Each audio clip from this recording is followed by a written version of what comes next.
Alors bonsoir madame. Bonsoir. C'est madame, mademoiselle. Madame. Madame Guessa. Alors nous sommes au stade Tchalkona, parmi de Yamoussoukro.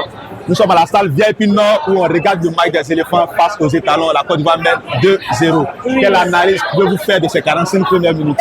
Déjà, ce qu'on peut dire dans le jeu, les éléphants ont été très défensifs. Et le milieu est bien géré par Inayo.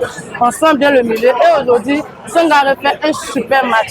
Donc, dans l'ensemble, nous avons de bons joueurs. Je pense que là, c'est un match de au moins 4-0. Au moins 4-0. 4-0. D'accord, dans ces 45 premières minutes, si vous devez désigner l'homme du match de ces 45 premières minutes, ça sera quel joueur?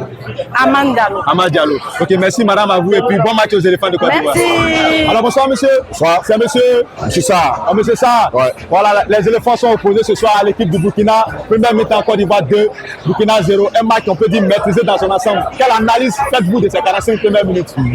L'analyse est très bonne parce qu'à l'entame du match, il faut reconnaître que nos joueurs ont joué avec beaucoup d'humilité et avec beaucoup d'expérience. Mais mon constat personnel, c'est que c'est nos jeunes joueurs qui sortent du lot. En parlant d'Amad Diallo, de Yann Diomandé, de Gélard Doué, de Chris Naoulaï, ils vraiment sortent du lot, ils sortent d'impulser l'équipe vers le haut et bon, les résultats sont clairs. Hein? Nous menons 2-0, donc c'est un bon résultat d'abord pour la première mi-temps. On espère que la deuxième mi-temps, on mettra 2 autres buts encore pour confirmer notre avantage technique et tactique sur le terrain. D'accord. On le sait, un match de football n'est jamais gagné d'avance. C'est vrai que la Côte d'Ivoire a l'avantage au score 2-0 pour vous.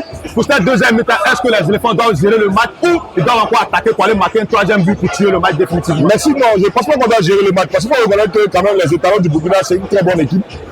Les Burkinabés, depuis quelques décennies, ont prouvé quand même qu'ils ont le niveau de la CAN. Ils ont des joueurs expérimentés qui jouent dans des grands clubs. Donc c'est une équipe à prendre au sérieux. Même si nous menons 2-0, même si nous avons l'avance des buts, il faut continuer à gérer, à jouer comme on le faisait en première mi-temps pour mettre 2 autres buts et puis préserver notre victoire.